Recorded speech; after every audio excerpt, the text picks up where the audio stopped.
भक्तजनों, माताओं, बहनों, सादर जय श्री कृष्ण। हमारे YouTube चैनल में आप सभी का बहुत बहुत स्वागत है। मैं हूं आपके साथ आचार्य धर्मेंद्र शास्त्री। सबसे पहले आपको और आपके पूरे परिवार को महाशिवरात्रि महापर्व की बहुत बहुत शुभकामनाएं और बधाइयां। भगवान भोलेनाथ तथा माता पार्वती का भरपूर आशीर्वाद आपके जीवन पर सदैव बना रहे। आप सभी सुखी रहें, स्वस्थ रहें, व्यस्त रहें और मस्त रहें।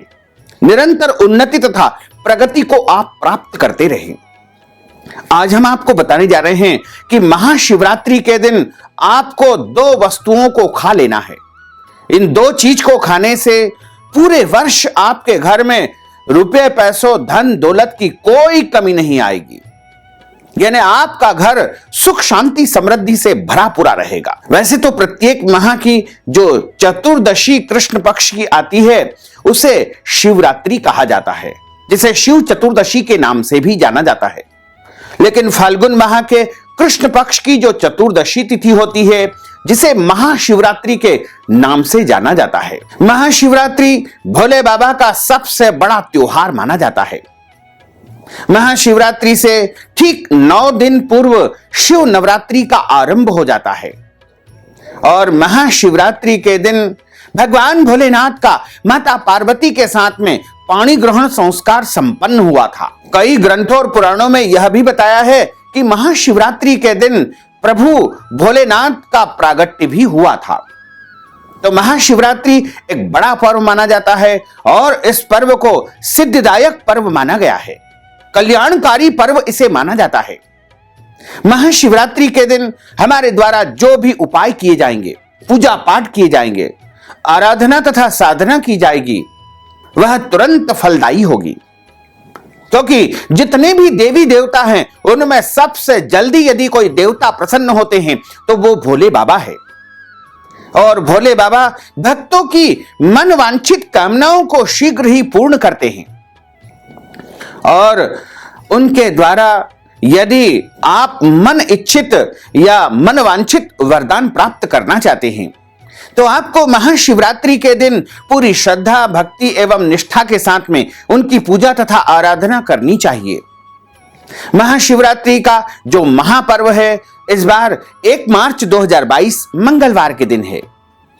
चतुर्दशी तिथि का आरंभ 1 मार्च को सुबह 3:10 से हो जाएगा, जो कि 2 मार्च को सुबह 10 बजे तक चतुर्दशी तिथि रहेगी। तो महाशिवरात्रि का जो महापर्व रहेगा यानी उदय व्यापिनी जो महाशिवरात्रि रहेगी तथा रात्रि व्यापिनी जो निशीत काल व्यापिनी जो महाशिवरात्रि रहेगी, वो 1 मार्च 2022 मंगलवार के दिन ही रहेगी। और इस दिन सभी भक्तजन पूरे दिन व्रत रखेंगे, उपवास करेंगे। अपने अपने शरीर की क्षमता के अनुसार उनको व्रत तथा उपवास रखना चाहिए। वैसे तो महाशिवरात्रि का जो व्रत है वो निर्जला और निराहार किया जाता है। लेकिन यदि आप किसी कारणवश निर्जला निराहार नहीं रख सकते हैं तो आप फलाहार करके भी महाशिवरात्रि का व्रत रख सकते हैं। लेकिन प्रयास करना चाहिए कि दिन में आप फल और दूध से बनी हुई वस्तुएं ले ले और रात्रि के समय जब भोले बाबा की पूजा अर्चना कर ले उसके बाद आप अच्छी तरह से फलाहार कर ले।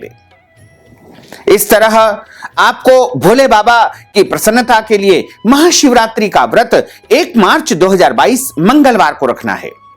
महाशिवरात्रि के दिन प्रातः आप सूर्योदय के पहले उठे, स्नान करें, शुद्ध वस्त्र धारण करें तथा व्रत का संकल्प धारण करें। संकल्प का अर्थ होता है प्रतिज्ञा करना या शपथ ग्रहण करना। संकल्प मानसिक रूप से भी आप धारण कर सकते हैं और आप चाहें तो शारीरिक रूप से भी संकल्प धारण कर सकते हैं। संकल्प व्रत का लेना चाहिए। यदि आप किसी कामना को लेकर के संकल्प धारण करते हैं तो उसका उच्चारण आपको संकल्प के माध्यम से उच्चारित करना चाहिए। यदि आप निष्काम भाव से भी व्रत करते हैं तो भी आप व्रत का संकल्प धारण करें।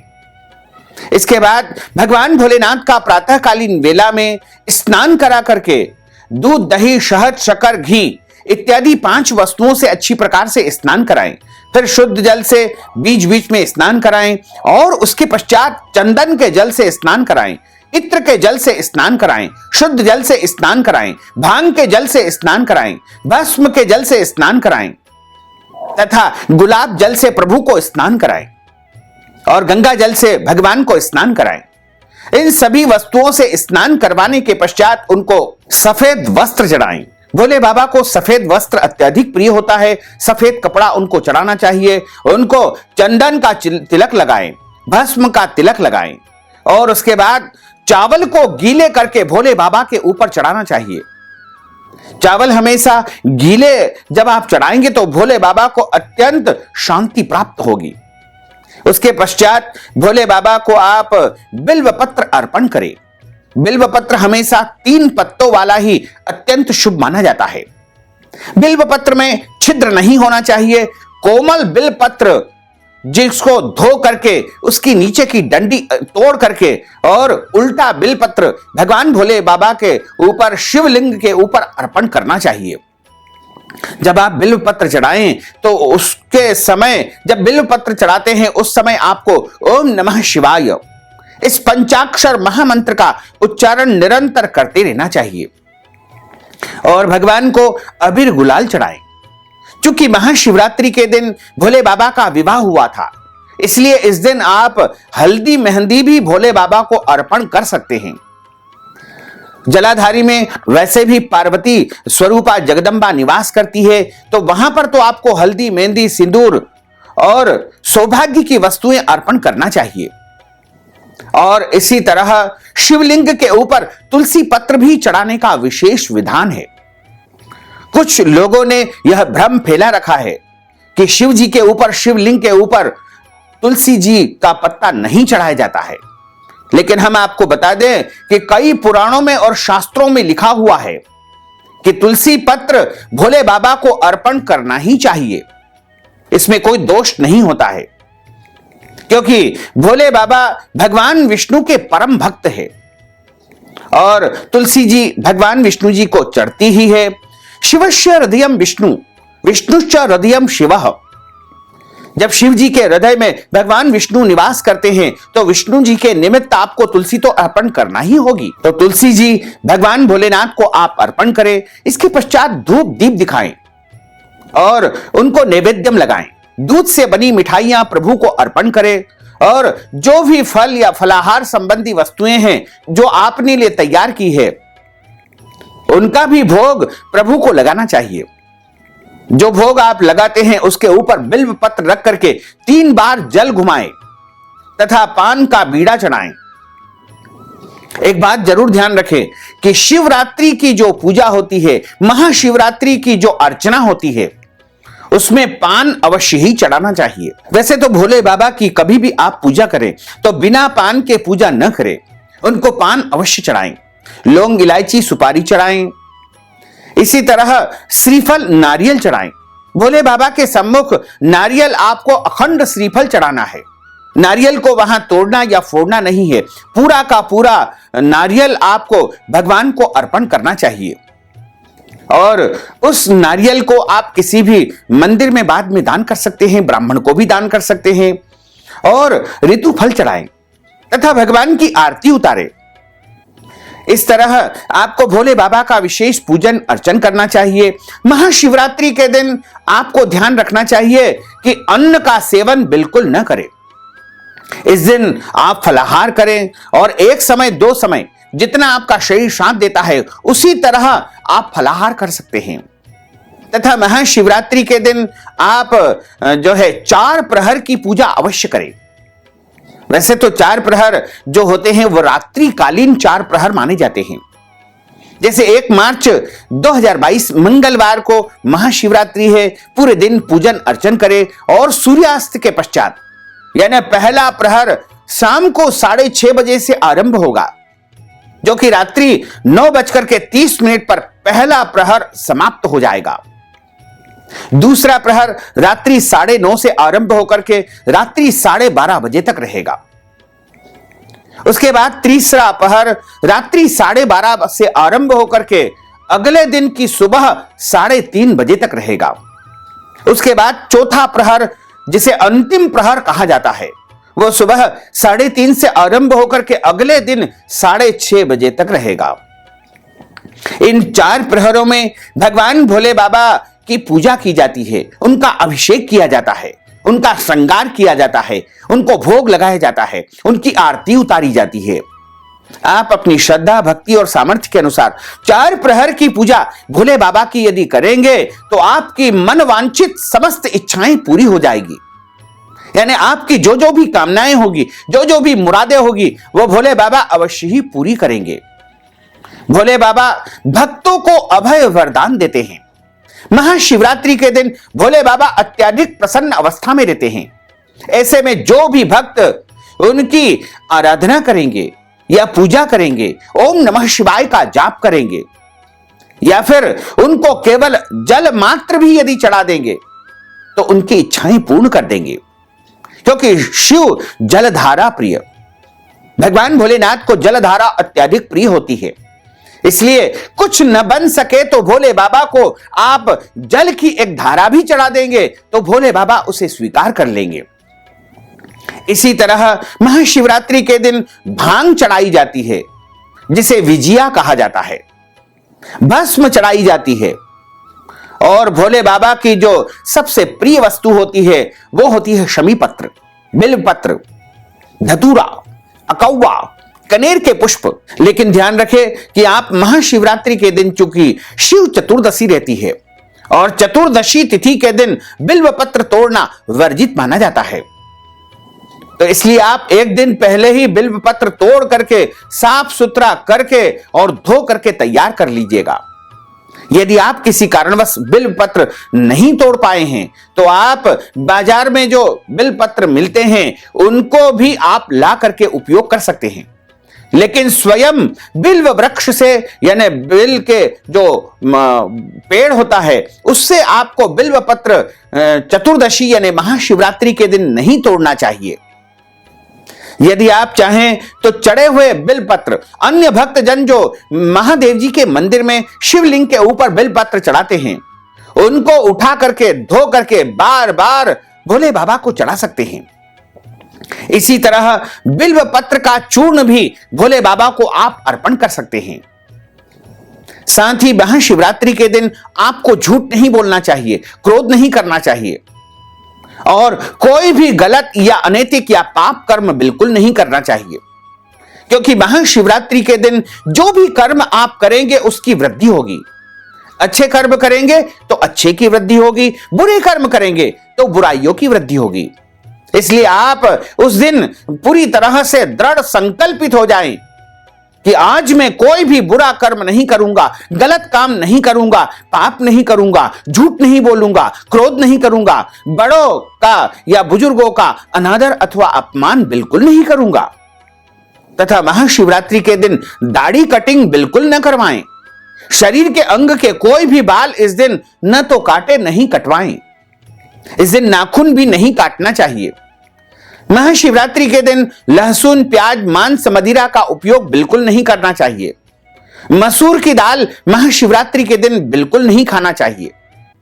महाशिवरात्रि के दिन एक खास बात है कि आपको काले कपड़े बिल्कुल नहीं पहनना चाहिए, क्योंकि काला रंग भोलेनाथ को जो है अच्छा नहीं लगता है। भोले बाबा का जो सबसे परम प्रिय जो रंग होता है वो होता है नीला रंग।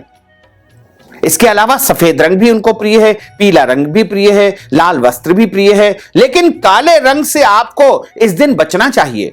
काले रंग का कोई भी कपड़ा आपको इस दिन बिल्कुल नहीं पहनना है। महाशिवरात्रि के दिन बाबा न जाने किस वेश में आपके घर आ जाए, तो यदि आपके घर कोई भी मांगने वाला याचक अथवा भिखारी आता है तो उसको खाली हाथ आपको नहीं लौटाना है। कुछ न कुछ अपनी श्रद्धा भक्ति के अनुसार आपको उसे दान पुण्य अवश्य ही करना चाहिए।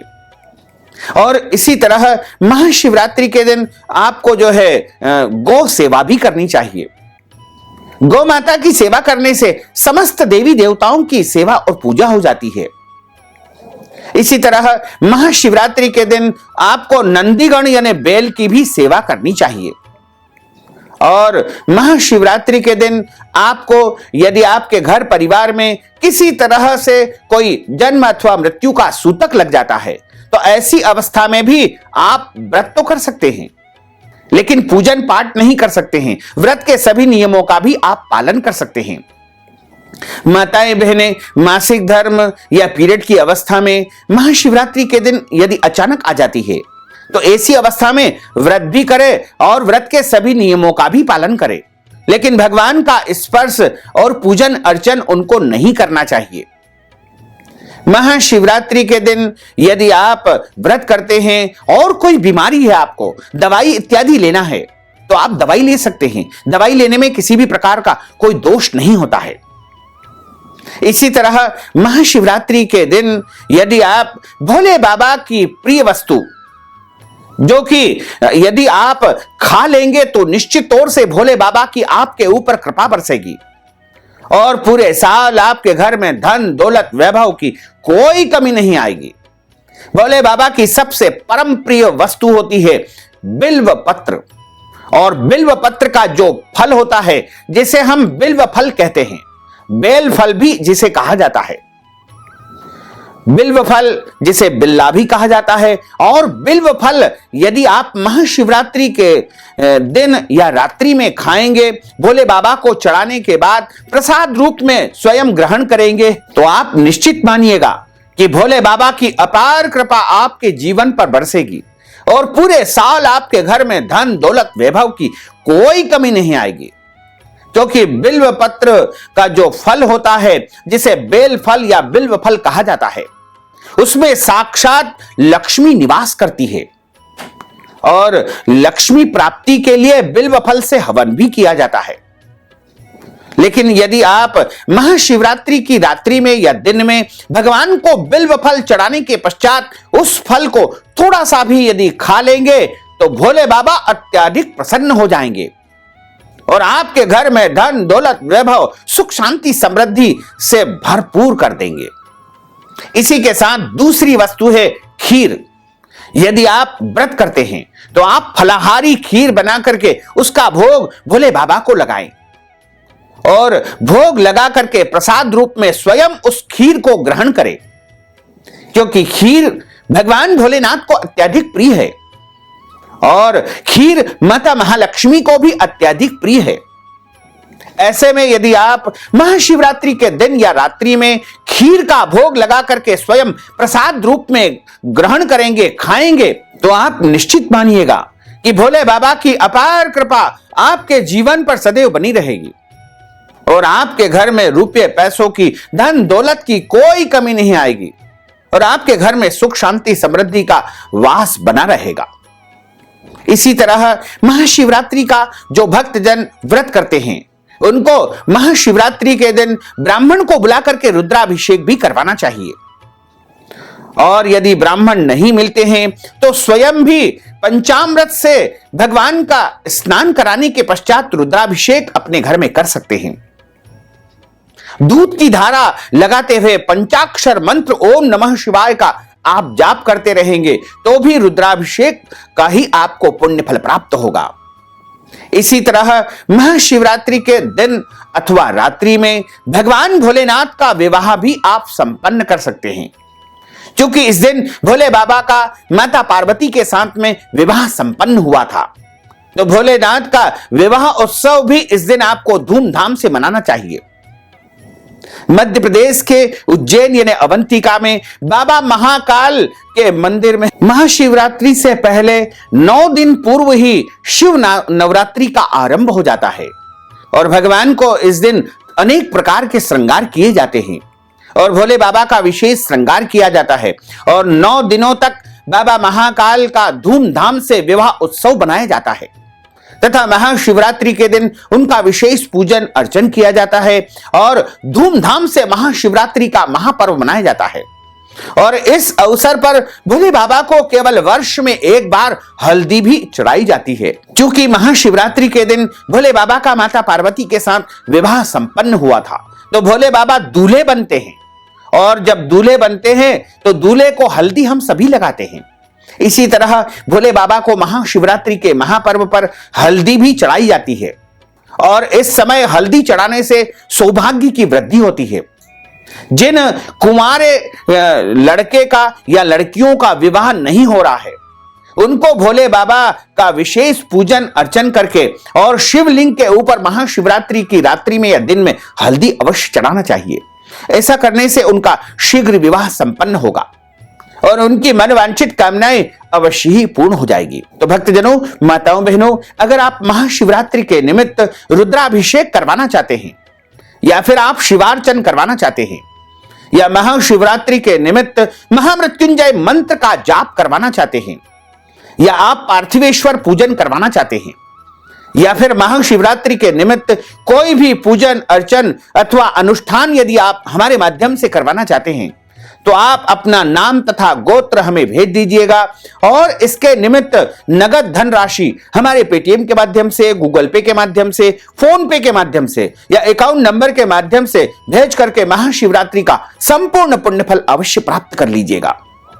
साथ ही आपसे अनुरोध है कि हमारे इस ज्ञानवर्धक वीडियो को अधिक से अधिक लोगों को शेयर करिएगा, लाइक करिएगा, कमेंट करिएगा और यदि अभी तक आपने सब्सक्राइब नहीं किया तो अभी और इसी समय सब्सक्राइब अवश्य कर लीजिए। आपको और आपके पूरे परिवार को सादर जय श्री कृष्ण, सादर धन्यवाद।